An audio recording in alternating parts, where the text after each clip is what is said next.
Lors de mon voyage en Normandie, je suis allé à la découverte du Mont Saint-Michel. J'y ai découvert de nombreuses légendes que je vais vous conter à travers une petite série de vidéos.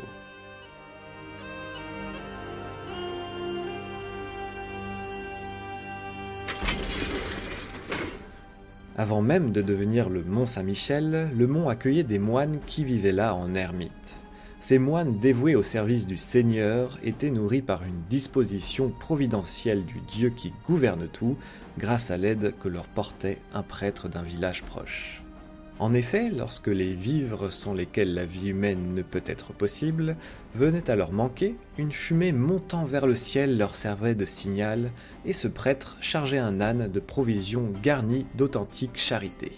Conduit par un guide invisible, en ces lieux sans chemin, l'animal allait et revenait portant ce que Dieu ordonnait et qui leur était nécessaire. Un jour, un loup se trouva sur le passage du pauvre âne. Il n'en fit qu'une bouchée. Les ermites, isolés sur le rocher, attendirent en vain leur pourvoyeur de nourriture. Ils s'en remirent à Dieu qui leur envoya le loup. Celui-ci se présenta humblement devant les religieux, qui, comprenant ce qui s'était passé, lui ordonnèrent de remplacer l'âne qu'il avait mangé.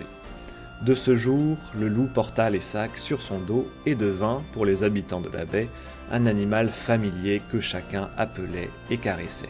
À quelques kilomètres du mont, l'église de Saint-Marcan conserve une statue d'un loup dévorant un âne. Cette sculpture perpétue le souvenir d'une légende lointaine.